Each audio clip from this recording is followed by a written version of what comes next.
Hi, and thanks so much for joining me for this simple get ready with me and a little bit of styling. If you'd like to see that, please keep watching.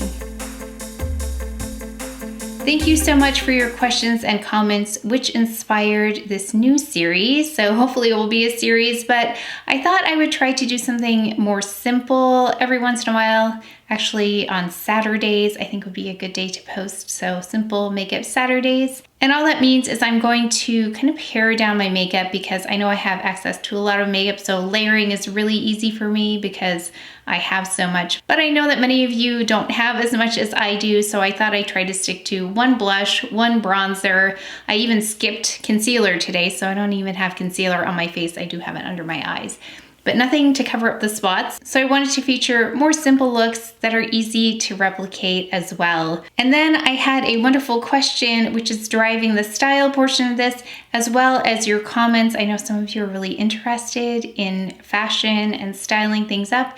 So I'm going to include that at the end if you would like to stay tuned for that. But let's go ahead and get started.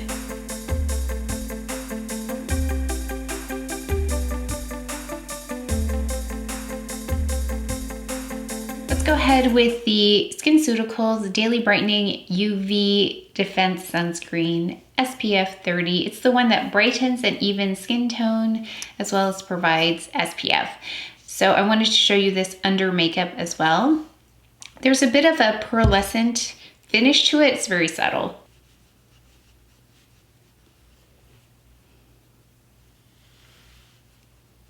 So there's half with and then half without.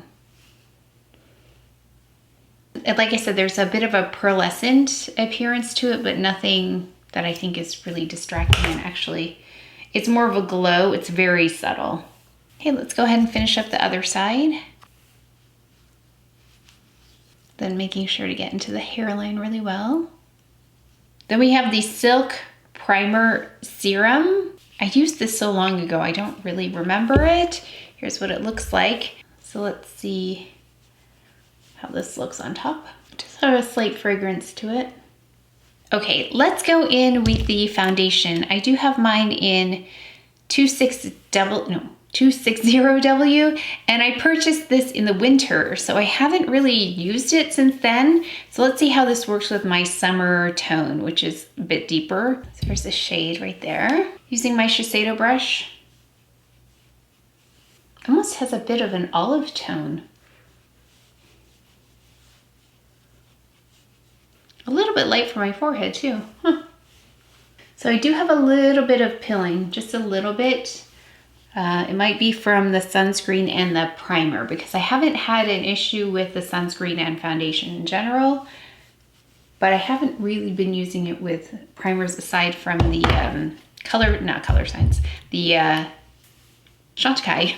So I'm going to take a little bit more of this foundation and see if we can build that up. But yeah, that's interesting. That's how dark I get even with SPF. Yeah, let's see what the powder can do. Let's try not concealing and then powdering and see what that looks like. So I'm going to go in with SISLEY underneath as well as La Prairie and then Real Skin on the eyelids. Okay, now let's go in with the powder. I know I've had questions about radiant powders. I feel like this one is one of those radiant powders, but because there is a bit of reflective quality in the product itself. Very, very fine, not even shimmer, but a sheen in there. So let's go ahead and I'll show you. I'm not going to conceal. So let's see if this covers up any of that remaining discoloration. I don't know if you noticed, my skin always looks shiny. I think because the texture is smooth or I don't know, but it dries down nicely, the foundation. So I'm thinking if you have dry skin, you might not need powder.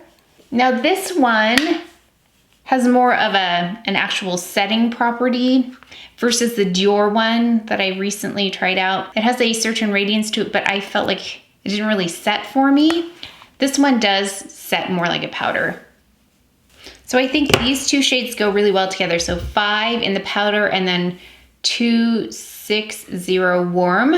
Really nice color combination if you are my skin tone. So this is good actually for the summer. I think the powder helped because the foundation was a little bit light. Let's go in with eyebrows. Gucci, my new favorite eyebrow pencil. And I usually cut away with this. One, but let me just explain this, how I use it. So I go straight across the bottom to establish that line, and then I'll fill in, and I don't know if you noticed, but I hold it to the side so that I'm depositing more color at once, and I kind of build the top as well. So I let the end of the pencil here help me figure out how to make that a straight line instead of doing individual hairs, because this just needs to be kind of filled in this area. So kind of starting here till here. So that's why this goes so quickly, because I do use the side of the pencil to just fill in. So I do that, and then I go on the tail end and I cheat this up a little bit. And that's where I let brow gel help me out to kind of comb everything into place. Then the front is where I build up a little bit slowly. Otherwise, it's like this to fill in the tail and then here. So that's how I quickly, like that was really quick. That's how I quickly get my brows in place. And there's nothing shiny about this brow product. So again, across like this, and then on the side to build this section. Then the tail part. Now this is my eyebrow that doesn't cooperate. So sometimes this one looks a little off. And then building the front. And I had questions. What are my top 3 beauty essentials? So brows. You can see what a difference brows make, which is why I'm always trying out brow products, because I know what a difference they make, at least on me, because they're kind of sparse and I feel like that really defines everything. So the color is important, something cool toned, and then I love, again, the Gucci pencil because it's not shiny. It's a powder pencil or pencil powder. There is a powdery element to the pencil. And then I go in with brow gel. This is the Chantecaille. So I comb up here, down, because that's what they want to do, and then I kind of push them in this direction and then taper this off at the end. So same thing. So up, down, across, and then just kind of gather these so they go in one uniform direction, or try to. I've been using that brow gel for a couple weeks. I actually quite like it. Oh yeah, so okay.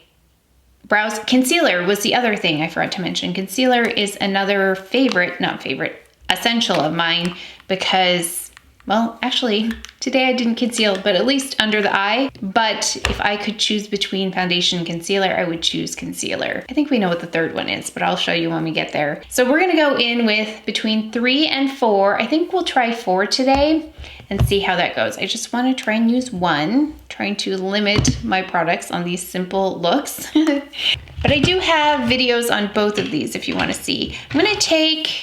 Let's take this Buff and Blur brush, the mini one by Chantecaille. Let me stamp it on first. But I think this will work nicely. That's pretty. What should we do for an eye? I want to do something simple, and I haven't thought about it yet. Let me see what I have. Okay, I thought we would take out Tisse Vendome. I feel like because of this shade, I kind of avoided this, but I really do like these. So let's use those two. We'll keep it simple. So let's take this shade right here and put that all over the lid. This is the Chantecaille Shade and Sweep brush.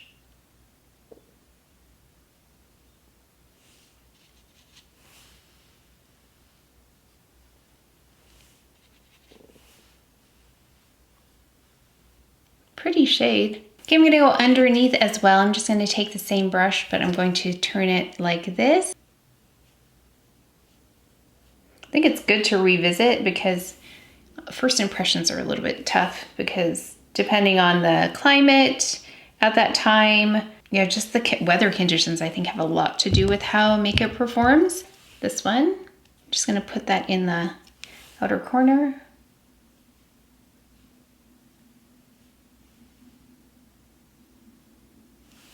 We'll just do something neutral. So I want to keep this simple. I'm so tempted to add some more like this here, but I'm gonna stop because I want to keep it simple. I'm gonna go ahead and add the Chantecaille mascara, and I'm going to tight line with something. And not surprising, the third beauty essential. So starting with concealer, then eyebrows, then eyebrows. So concealer, eyebrows, mascara. Those are the things that I think make the biggest difference. And if I could only have 3 makeup products, those would be the 3, because I think they transform everything. They serve as the foundation for everything. Again, even over foundation, I would choose a really good concealer. Although I have to say, I didn't conceal here, and I think the powder did a nice job, but certainly concealing under the eyes is important to me because I think that makes a big difference as well. A blush that I love, I haven't used it for a while, it's the Chantecaille in Sea Turtle. It's one of the prettiest shades. I think they have one of the easiest, I'm looking for a brush. Where'd it go? I just cleaned one. One of the easiest shades to wear, I think. Since I'm not layering blushes, what I am going to do though is take a little bit more of a concentrated blush right here. The same blush, but I'm just going to focus it right in this area and then kind of buff around. Now for a lip. I don't remember what this looks like on, so we're gonna try it. May Coral 301, looks kind of bright. I don't know. Let's try a different one. Let's try Oddly Red. I know I like that one.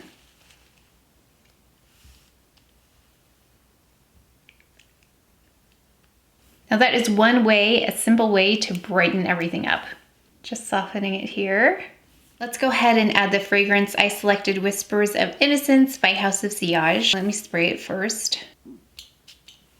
One thing that really stands out consistently amongst any of the fragrances that you pick up from them is that the scent lasts all day long. So from the moment you spray it on in the morning until the evening, you can still smell it just as well as you could at the beginning of the day. I know many fragrances will fade over time, but these don't. So that's the quality of these fragrances that really stands out to me as different than a lot of other fragrances out there. So of the notes here that I'm looking at, the jasmine is what really stands out, as well as vanilla. So there's more of a jasmine, vanilla, and there's something else in here, let me think. I think it's that warm milk accord that makes it slightly sweet, but not overpoweringly sweet, because I don't love sweet fragrances. So this is a very comfortable level of sweet for me, very minimal. When I saw this packaging, it made me think of this fragrance because the packaging really is so sweet, but the fragrance is not overpoweringly, is that a word? It's not too sweet. It's got a very elegant sweetness to it, just like this. And then I had another question, personal items favorites. And immediately what came to mind are things that I invest in terms of material goods. Those things would be fine jewelry, and I have some designer pieces that are fine jewelry. Other fine jewelry that I have are heirloom type pieces that have been passed down to me. And then designer items like handbags, shoes, those kinds of things that will last forever. I do have a few Gucci pieces that are my go-tos. So I love this question, the personal items favorites, because I think with these I can highlight various designers that I have. So I have some Gucci pieces and I'll show you how I style those up. I have Chanel pieces and I'll show you again when we do a Chanel video. I can show you how I style those up, as well as some wish list items from that designer, because there are so many Chanel items I still want to pick up. But I thought today, let's feature Gucci. So let's go ahead to the style portion of this video. If you don't enjoy style, then thank you so much for tuning in. But if you do enjoy style, let's go ahead and take a look. I have a bag that I've had forever, so I consider it vintage. I also have the loafers and the Gucci sneakers. Now this is an outfit I love to wear. I've of course got my JAVITS hat, but those are the H&M linen joggers. Those are in medium, so they're a little bit baggy. I ordered a small on the next one, so we'll give that a try, but I love to wear sneakers with this. And then adding a jacket, this one's by Frame, dresses it up a little bit, and then I've got the loafers on. You can see the back is down, the heel is down, and that's part of the design. You can wear them like that. So in a rush, they're really easy to put on. So I will wear them like this, maybe a fourth of the time at least until I have time to get them on. But you can wear them, as you can see, as a shoe. Super comfortable. Then I love pairing the sneakers with a dress. So we have a dress here. I actually posted this, but I think it went quickly. It was from Banana Republic. Linen dress, I love it. And then we have another dress from H&M, which I think is available in black still, but it's got an open back. It's really cute, but with loafers, I think works really well. And I have a new Eric JAVITS hat on with this one. You can see my older one in the corner there as well. I just love the hats so much. And then you can also wear this with sneakers. Then we have a classic Levi's 501s with my husband's button-down shirt, and actually those are my husband's jeans. I find they fit really well. So if you're looking for denim, 501s men's fit really well. And then I've got them with the loafers here, and again with the bag. That's a Belmont belt though. This is a Norma Kamali dress that I love for vacation because it's so easy to pack. It doesn't wrinkle, it's off the shoulder, and then you can wear it with loafers for something really simple. Great for just touring around a city while looking a little bit dressed up and feeling like you're in pajamas. And then again with a hat and sneakers, I think, again, dresses with these sneakers look so cute. So that is a travel staple for sure. Thank you again so much for your questions and comments, which drove the inspiration for this series. I'd love your feedback. Please let me know how I can make this better. And just for a quick recap, the Daily Brightening UV Defense, I hope I was able to show you how well it works under foundation, that it didn't interfere. I did have a little bit of pilling, but I wonder if it's because of this. I've never used these two together.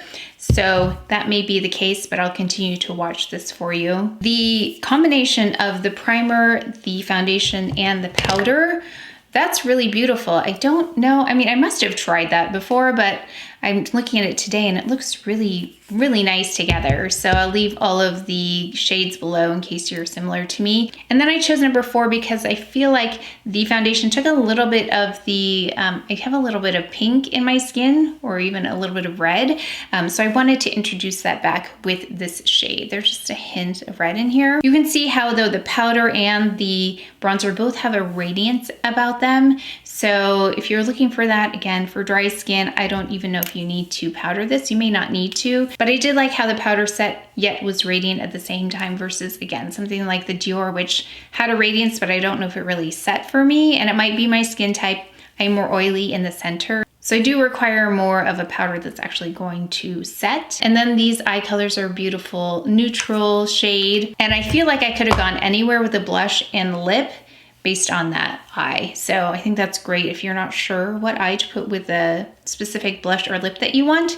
That one's a great one. And the blush is one of my favorites, especially from Chantecaille. And the lip I think is a beautiful red for the summer because there's a bit of orange in there that brightens it up. So it's not too serious, but I think a red lip is a really great, simple makeup item that can really pull things together and make it look like you spent a lot more time on your makeup than you have, and it's really polished. So that's what I love about a good red lip. But that is it for today's video, so please take care of each other, stay well. If you enjoyed this video, if you learned something, please give it a thumbs up, subscribe, and I will see you next time.